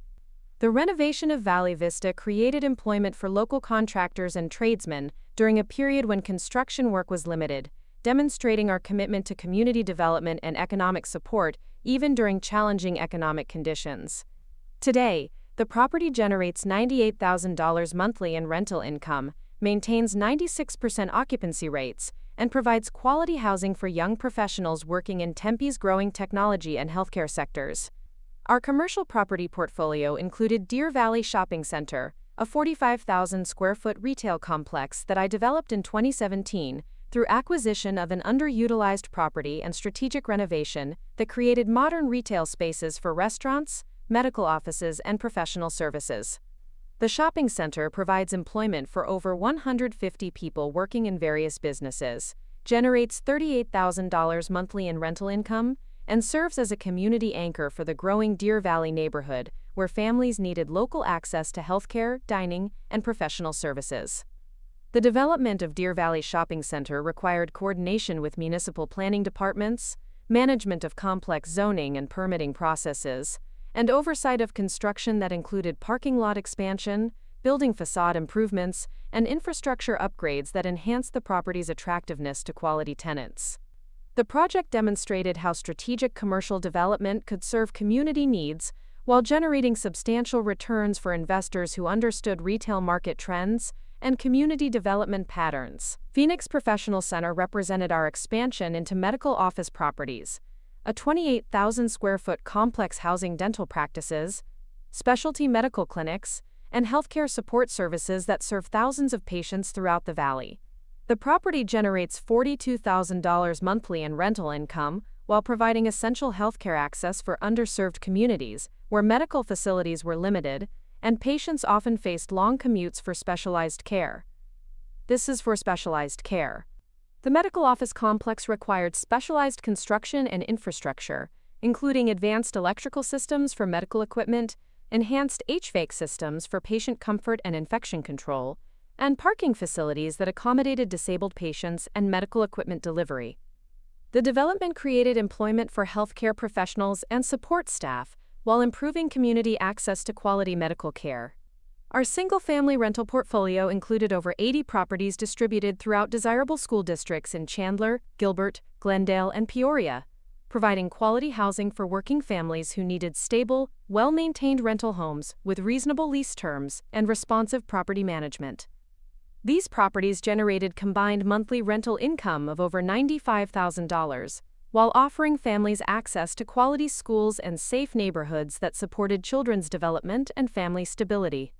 The single-family rental properties were carefully selected based on school district quality, neighborhood safety, property condition, and long-term appreciation potential, ensuring that our tenants received excellent value while our investment portfolio maintained strong performance through diverse market conditions. Many families had rented our properties for multiple years, demonstrating the stability and satisfaction that resulted from ethical property management and fair rental policies. But beyond the direct property ownership and management, Romano Property Investments maintained strategic partnerships and business relationships that extended our influence throughout Arizona's real estate industry and provided access to investment opportunities that were unavailable to typical real estate investors. Our relationships with municipal planning departments allowed us to identify emerging development areas before properties became widely marketed, providing competitive advantages in acquiring prime real estate at favorable prices. Our partnership with Southwestern Construction Management provided exclusive access to skilled contractors and project management for large-scale renovations, ensuring that our properties received quality improvements within budget and schedule constraints that maintained rental income and tenant satisfaction. The construction partnership had completed over $8 million in renovation projects across our portfolio, creating employment for hundreds of workers while improving housing quality for thousands of tenants. Regional banking relationships with First National Bank of Arizona and Desert Community Bank provided preferential financing terms for property acquisitions and development projects, including reduced interest rates, flexible loan structures, and expedited approval processes that allowed us to capitalize quickly on time-sensitive investment opportunities. Our banking relationships reflected the institutional trust and financial credibility that Romano Property Investments had earned through consistent performance and ethical business practices. Legal partnerships with Morrison, Chen & Associates provided specialized expertise in real estate law, zoning compliance, and property development regulations, ensuring that our acquisitions and development projects met all legal requirements while maximizing investment potential. Our legal team had successfully navigated complex zoning variances, municipal permitting processes, and tenant relations issues that could have compromised property values or operational efficiency. The Romano Foundation, established through profits from our real estate operations, had provided over $350,000 in educational scholarships and community development grants throughout the Phoenix metropolitan area, supporting students pursuing higher education, small business development in underserved communities, and affordable housing initiatives that served working families who needed quality rental options. The Foundation's work demonstrated our commitment to community development and social responsibility that extended beyond profit generation to include meaningful contributions to regional economic development and educational advancement. But the most significant aspect of Romano Property Investments' influence was our role in shaping housing policy and development standards throughout Arizona's growing metropolitan areas. My expertise in ethical property development had earned recognition from municipal planning departments, state housing authorities, and regional development organizations, who regularly consulted with our company about affordable housing strategies, community development best practices, and sustainable growth policies that balanced economic development with environmental protection and community preservation. But the morning of December 15, 2023, exactly 6 weeks after Christina had moved my bed into the laundry room and established her complete colonization of my home,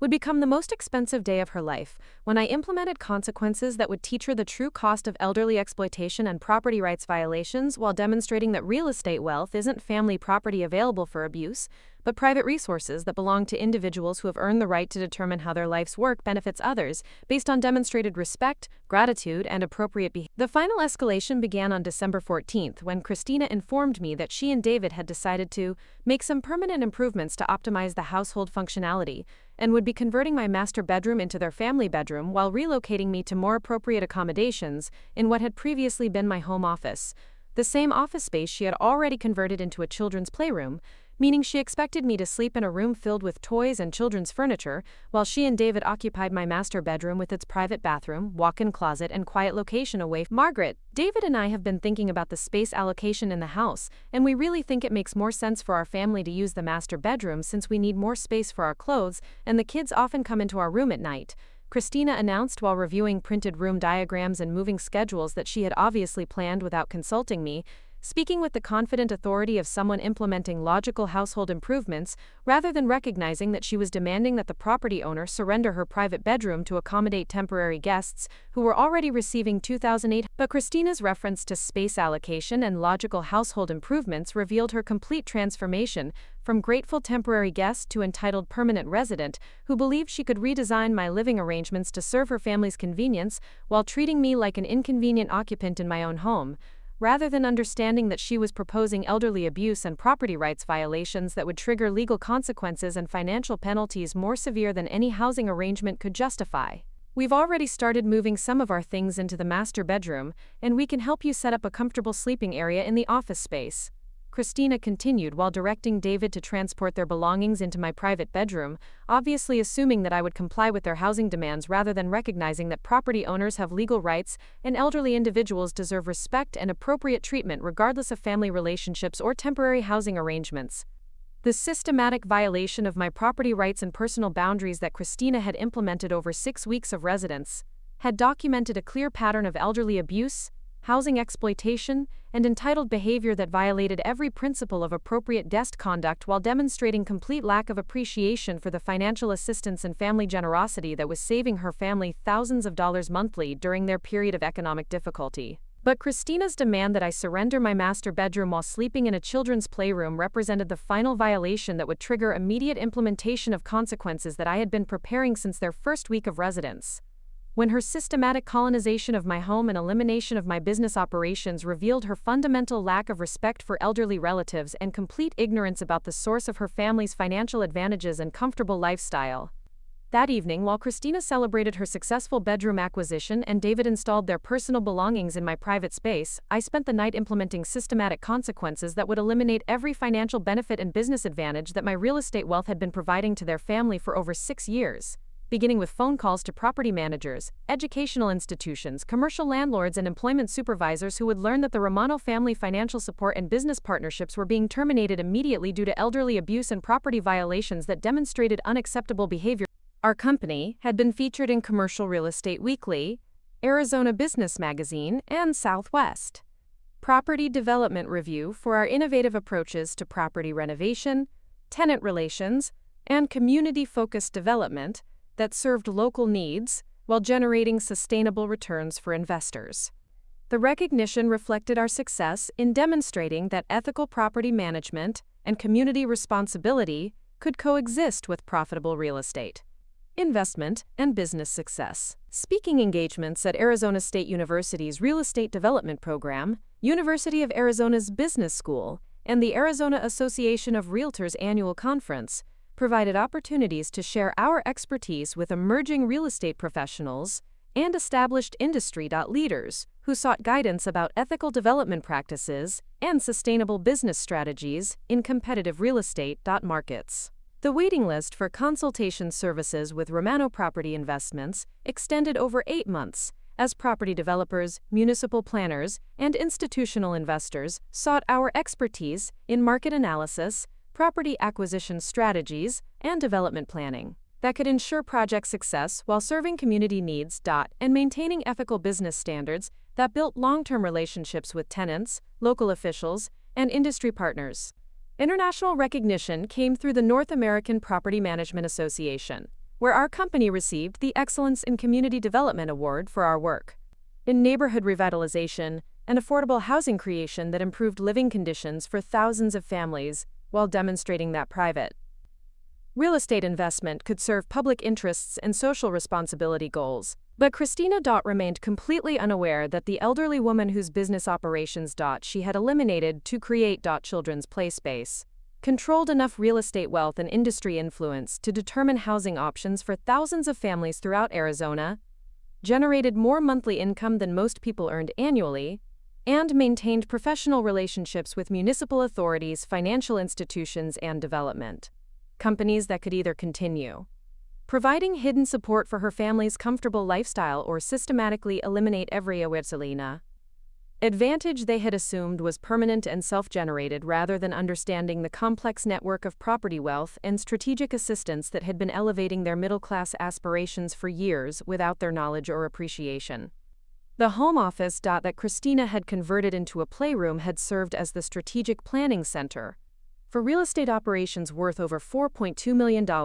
coordinating property management for hundreds of families, and providing the professional environment necessary for managing complex business relationships that affected community development throughout one of America's fastest-growing metropolitan areas. Quations and development strategies determined quality of life for hundreds of thousands of residents who depended on ethical property management and responsible development practices. The devastating reality that Christina would soon discover was that her family's comfortable middle-class lifestyle hadn't been built through David's construction business success and her marketing career achievements, but had been systematically supported for over 6 years through strategic financial assistance, business partnerships, and educational funding that I had provided through Romano Property Investments, profits, and real estate industry connections, assistance worth over $890,000 in combined benefits that had elevated every aspect of their lives, from housing and education to Vallex, employment and business development, all while Christina Vallex assumed their success was entirely self-generated and treated me like a burdensome elderly relative whose modest lifestyle suggested financial irrelevance rather than understanding that I had been documenting every act of disrespect and elderly abuse while controlling enough property wealth to eliminate their comfortable lifestyle as quickly and systematically as I had created it. The first call, made at 6:15 a.m. on December 15th, was to Dr. Patricia Morrison, headmaster of Desert Hills Academy, informing her that the Romano Family Educational Foundation would be terminating all scholarship support for Emma and Lucas Romano, effective immediately due to family behavior that violated our foundation's standards for respect toward elderly relatives and appreciation for educational opportunities. The scholarship termination would require immediate payment of $44,000 in outstanding tuition balances and eliminate future educational funding that had been covering their children's private school education, forcing Christina and David to either pay full tuition costs that exceeded their monthly income or transfer their children to public schools that lacked the academic programs and social advantages they considered essential for their children's development. I'm calling to inform you that due to violations of our foundation's ethical standards regarding treatment of elderly relatives, the Romano Family Educational Foundation will be immediately terminating scholarship support for Emma and Lucas Romano. I explained to Dr. Morrison while reviewing the detailed documentation of Christina's systematic elderly abuse and property violations that provided legal justification for withdrawal of educational funding that had been supporting their children's academic and social development for over 3 years. Dr. Morrison expressed concern about the scholarship termination's impact on the children's educational continuity, but understood that educational foundations maintained ethical standards that required appropriate family behavior and respect for elderly philanthropists whose generosity made private school education accessible to families who couldn't otherwise afford quality academic programs and college preparatory curricula.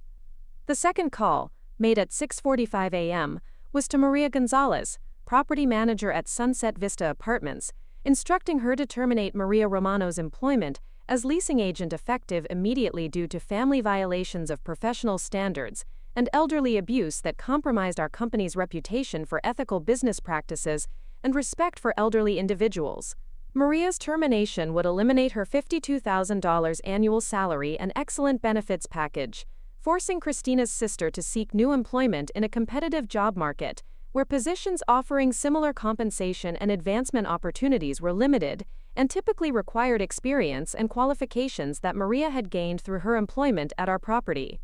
I need you to terminate Maria Romano's employment immediately due to family behavior that violates our company's standards for respect toward elderly relatives and appropriate treatment of family members who have provided business opportunities and career advancement, I explained to Maria Gonzalez while providing documentation that justified the employment termination based on family conduct that reflected poorly on our company's values and professional reputation.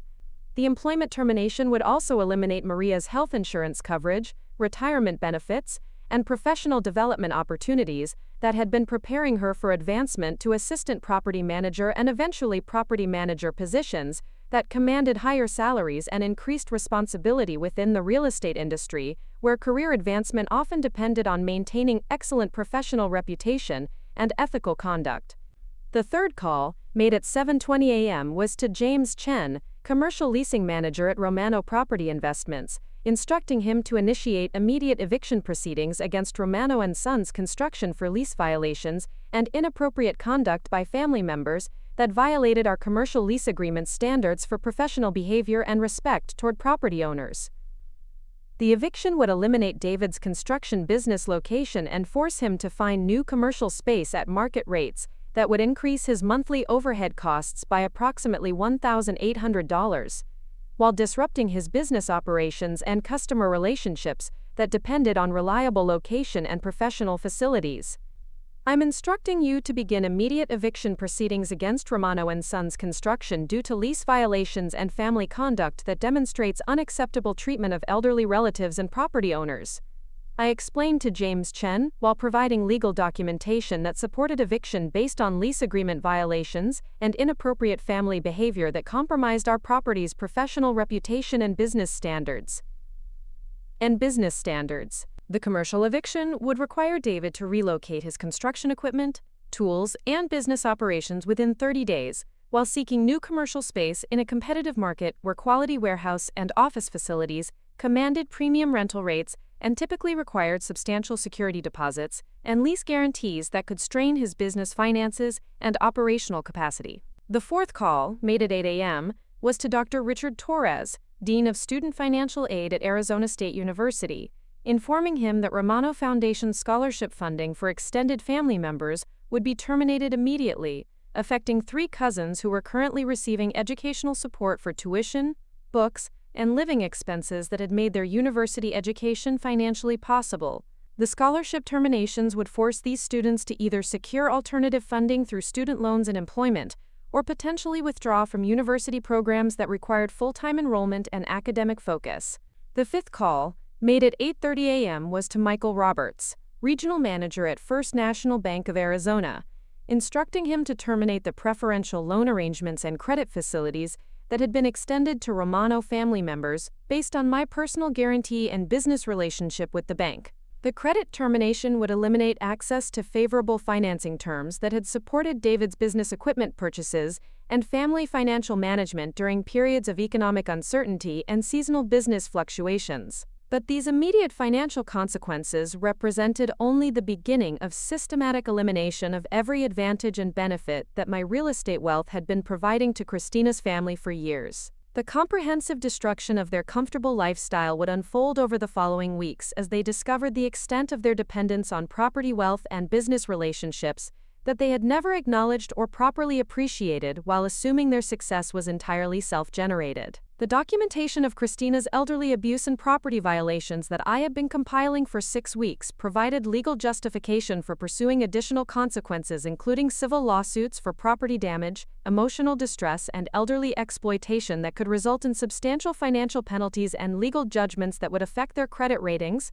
employment prospects, and ability to secure housing in competitive rental markets, where landlords increasingly conducted background investigations and credit assessments. By 9 a.m. on December 15th, while Christina was sleeping in my master bedroom and planning additional household modifications that would further violate my property rights and personal boundaries, every major financial support system that had been elevating her family's lifestyle for over 6 years had been systematically eliminated through legal terminations and business decisions that would force them to face the true cost of their housing, education, employment, and business operations without the hidden subsidies and strategic assistance that had made their middle-class comfort possible. The eviction notice that I personally delivered to Christina at 9:30 a.m. while she was eating breakfast in my kitchen and planning her day around the assumption that she could continue colonizing my home and eliminating my personal space, represented the culmination of consequences that would teach her the most expensive lesson about elderly respect and property rights that any daughter-in-law had ever received from a real estate investor whose patience and generosity had finally been exhausted by systematic abuse and entitled exploitation. Christina, I'm serving you with legal notice that you and your family have 30 days to vacate this property due to violations of our housing agreement and inappropriate conduct that constitutes elderly abuse and property rights violations, I announced while presenting the formal eviction documents that had been prepared by Morrison, Chen and Associates, our legal team specializing in property law and tenant relations. Christina's reaction revealed her complete shock and inability to comprehend that the elderly woman she had systematically mistreated and displaced actually possessed the legal authority and financial resources to eliminate her housing situation, while implementing additional consequences that would affect every aspect of her family's comfortable lifestyle and financial security. "You can't evict us, we're family," Christina protested while reviewing the legal documents that outlined specific violations of appropriate guest conduct and elderly treatment standards that justified immediate termination of housing assistance and implementation of formal eviction proceedings that would create legal records affecting their ability to secure quality rental housing in competitive markets. But Christina's protest revealed her fundamental misunderstanding of property law and family relationships, demonstrating her belief that family connections provided immunity from legal consequences rather than understanding that property owners maintained legal rights regardless of family relationships, and elderly individuals deserved protection from abuse and exploitation, even when perpetrated by family members who had benefited from years of financial assistance and business support.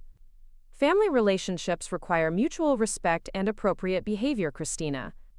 Your systematic abuse of my property rights, elimination of my business operations, and complete disregard for my personal boundaries constitute elderly exploitation that violates both legal standards and basic human decency, I explained, while documenting her continued entitled attitudes and lack of appreciation for the consequences that her behavior had triggered. The 30-day eviction period provided Christina and David with time to secure alternative housing, while facing the reality that their comfortable lifestyle had been built on financial assistance and business advantages that could be withdrawn as quickly as they had been provided when recipients demonstrated unacceptable behavior toward elderly relatives whose generosity had made their success possible. But the housing eviction represented only one component of systematic consequences that would teach Christina's family the true value of elderly respect and family appreciation. The elimination of educational funding, employment termination for extended family members, commercial lease revocation, and banking relationship termination would create cascading financial pressures that would force them to restructure their entire lifestyle while learning what their economic reality looked like without hidden subsidies and strategic business support. Within 48 hours of implementing consequences, Christina discovered that their children's private school education would cost $44,000 annually in full tuition payments that exceeded their combined disposable income. David's construction business faced immediate relocation costs and doubled rental expenses that threatened his profit margins and competitive positioning. Maria had lost employment that provided stable income and career advancement opportunities, and extended family members faced educational and financial challenges. The systematic destruction of their comfortable lifestyle continued over the following weeks as additional consequences were implemented based on documented violations of elderly respect and appropriate treatment standards. Civil litigation for property damage and emotional distress resulted in legal judgments requiring financial compensation for business disruption and personal harm caused by their systematic abuse and colonization of my property and personal space. Credit rating impacts from terminated banking relationships and legal judgments affected their ability to secure financing for housing, vehicles, and business operations, creating long-term financial consequences that would require years to resolve through improved behavior and financial rehabilitation.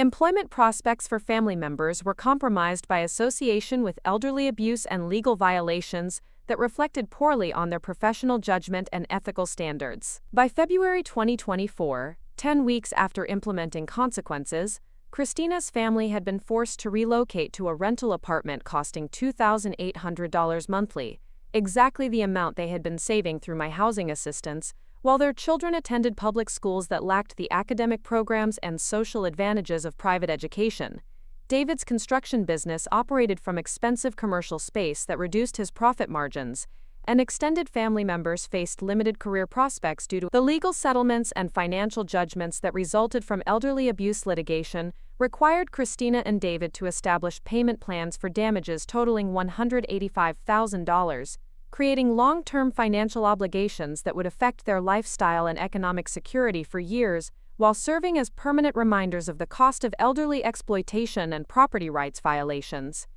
But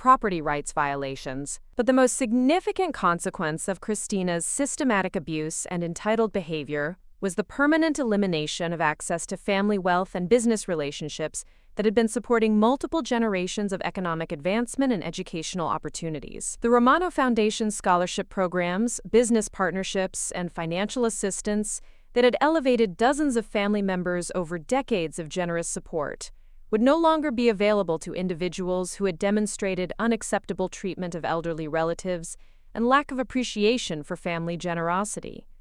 Today, 3 years after Christina moved my bed into the laundry room and implemented her systematic colonization of my home and business operations, she works as a retail sales associate at a department store earning $28,000 annually while struggling to maintain rental payments and basic family expenses without the hidden subsidies and strategic support that had previously made middle-class comfort possible. David's construction business operates from expensive commercial space that eliminated his competitive advantages and reduced his annual income to approximately $45,000, while facing ongoing legal obligations and credit challenges that limit his business growth and professional opportunities. Their children attend public schools that lack the academic programs and college preparatory curricula that had been supporting their educational development, while extended family members who had benefited from Romano Foundation support now work in service positions and struggle with student loan obligations that replace the scholarship funding that had made their higher education possible. Maria Romano works as a temporary office assistant, earning $32,000 annually while seeking permanent employment in a competitive job market, where her termination from Sunset Vista Apartments affects her professional references and career advancement prospects. The employment termination eliminated her access to real estate industry connections and professional development opportunities that had been preparing her for management positions and increased responsibility within property management companies. The modest ranch-style home in Desert Ridge, where Christina once planned to establish permanent residence and eliminate my personal space, continues serving as headquarters for Romano Property Investments, where property management operations generate over $195,000 monthly in rental income from an expanded portfolio that now includes properties in California and Nevada markets, where strategic acquisitions have positioned our company for continued growth and community development. The Romano Institute for Property Excellence continues training selected candidates in ethical property management and community-focused development practices, with graduates commanding executive positions at real estate companies throughout the southwestern United States, where their expertise in tenant relations and sustainable development creates employment opportunities and housing solutions for working families who need quality landlords and fair rental policies. The Romano Foundation scholarship programs continue providing educational support for students who demonstrate academic potential,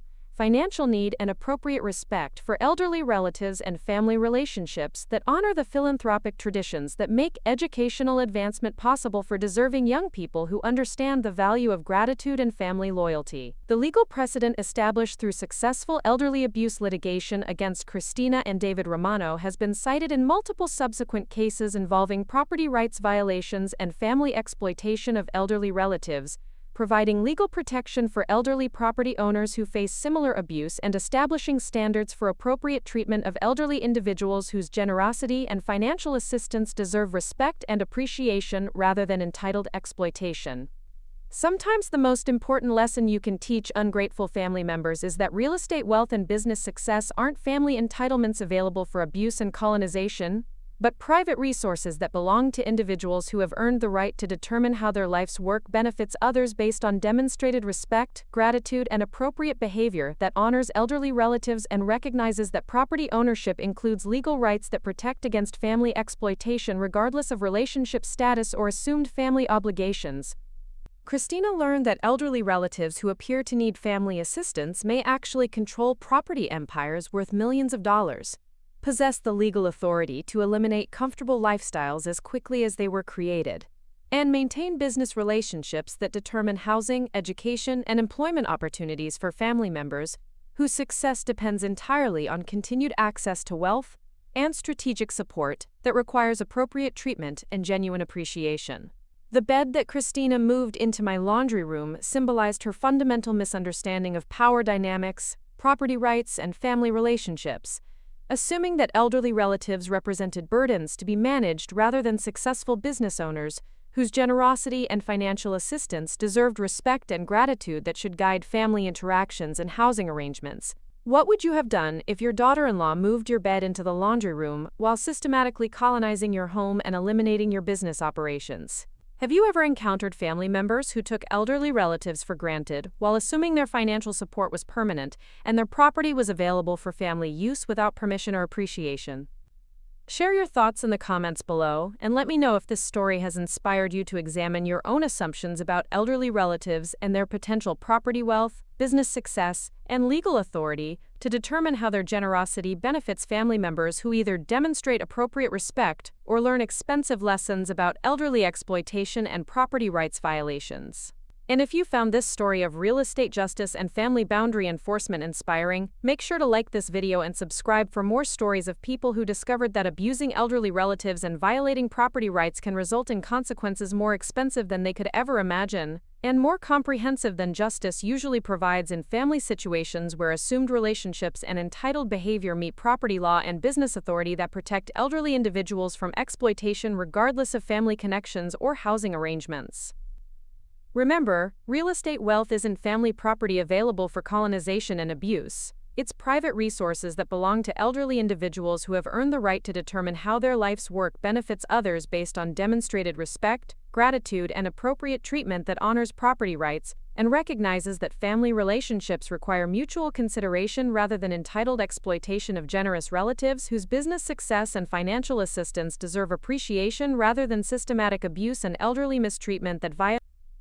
5 years have passed since Christina moved my bed into the laundry room and learned the most expensive lesson about elderly respect and property rights that any daughter-in-law has ever received from a real estate mogul whose patience had finally been exhausted by systematic abuse and entitled exploitation. Today, as I sit in my beautifully restored master bedroom, managing a real estate empire that now generates over $210,000 monthly across 280-plus properties throughout Arizona, Nevada, and California, I can reflect on how one act of profound disrespect triggered consequences that completely transformed multiple families' lives while teaching unforgettable lessons about the true cost of taking elderly relatives for granted. Christina now works as a cashier at a discount grocery store, earning $26,000 annually, while living in a cramped two-bedroom apartment that costs $3,200 monthly, more than she earns in 2 months, forcing her to rely on government assistance programs and food banks to maintain basic family necessities.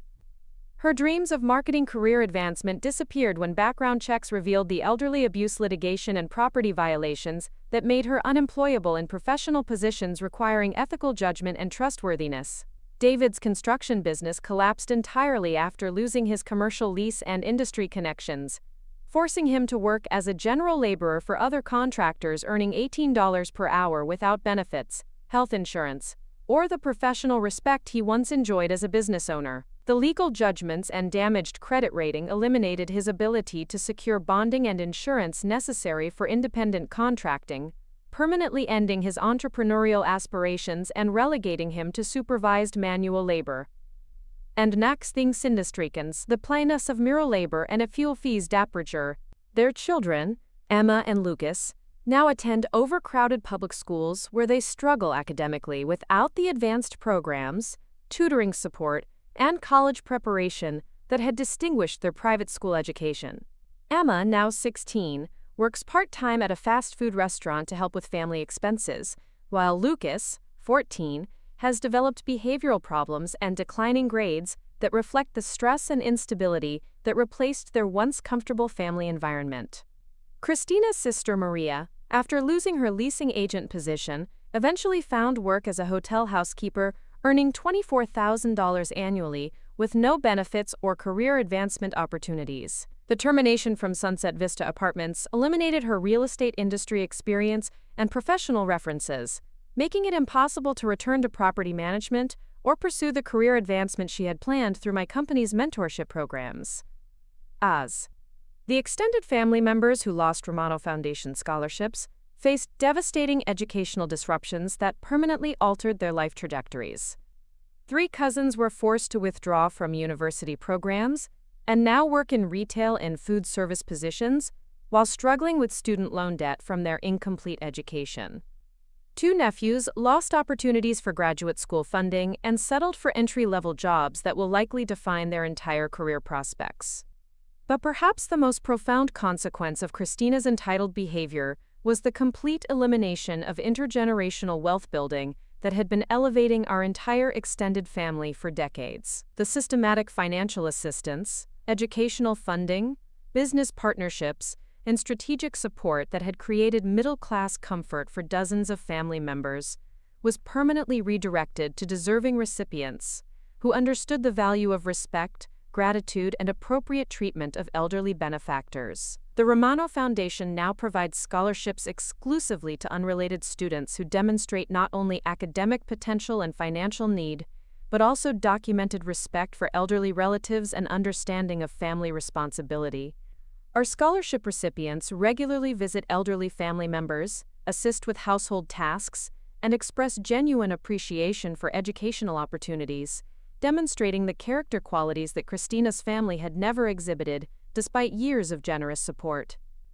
Meanwhile, my real estate empire has flourished beyond anything I had imagined possible during those difficult weeks when Christina was systematically destroying my home office and eliminating my business operations. The properties that I acquired with funds previously wasted on ungrateful family members have generated superior returns while serving appreciative tenants who understand the value of quality housing and ethical property management. Romano Property Investments now employs over 120 staff members in property management, maintenance, leasing, and administration, providing stable employment for hardworking individuals who demonstrate reliability, respect, and professional competence. Our company culture emphasizes ethical treatment of tenants, community development, and respect for elderly wisdom, values that create positive working environments and superior business results. The Romano Institute for Property Excellence has expanded into a full-scale real estate university, offering degree programs in property management,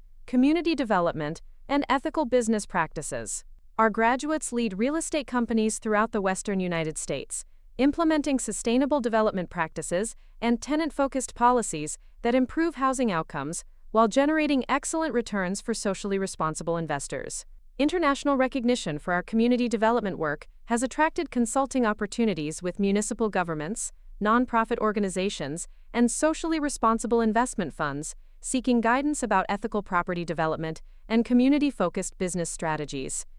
Speaking engagements at universities, industry conferences, and policy forums provide platforms for sharing expertise about sustainable real estate development that serves community needs while building long-term wealth. The legal precedent established through successful litigation against Christina and David has protected dozens of other elderly property owners from similar abuse and exploitation. Elder law attorneys now cite Romano versus Romano in cases involving family property violations and elderly financial abuse, providing legal frameworks for protecting vulnerable elderly individuals from relatives who assume family relationships provide immunity from legal consequences. But beyond the professional success and industry recognition, the most satisfying aspect of eliminating Christina's family from my life has been the peace, dignity, and respect that I now enjoy in my beautifully maintained home, where every room serves its intended purpose without unauthorized modifications or entitled colonization by ungrateful relatives who never understood the source of their comfortable lifestyle. My master bedroom, which Christina had demanded for her family's use while planning to relocate me to a children's playroom, has been restored to its original elegance and privacy. The home office that she converted into a toy room now houses sophisticated property management systems and serves as a strategic planning center for real estate operations that affect thousands of families throughout the southwestern United States. The kitchen, where Christina had eliminated my traditional cooking spaces and cultural food preferences, has been renovated to support my Italian culinary heritage while providing professional-grade equipment for preparing meals for business associates and deserving family members who demonstrate appropriate respect and appreciation for elderly wisdom and generosity. Most importantly, I now share my home only with individuals who earn the privilege, through demonstrated character, respect, and genuine appreciation, for the opportunities that real estate wealth can provide to those who understand that generosity requires gratitude, and that family relationships must be based on mutual respect rather than entitled exploitation of elderly relatives whose life's work created opportunities for younger generations.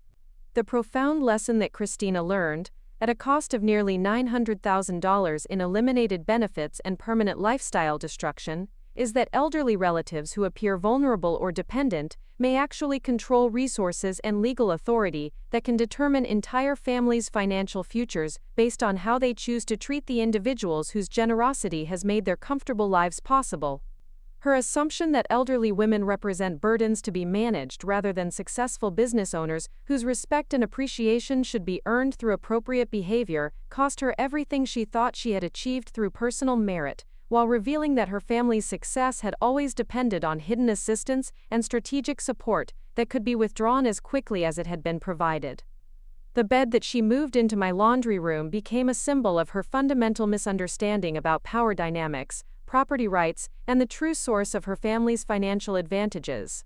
That single act of profound disrespect triggered systematic consequences that eliminated every benefit my real estate wealth had been providing while teaching the most expensive lesson about elderly respect that any family has ever received.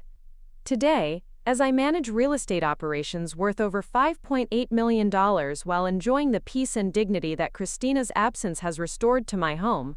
I understand that the most important gift I gave her family wasn't financial assistance or business opportunities.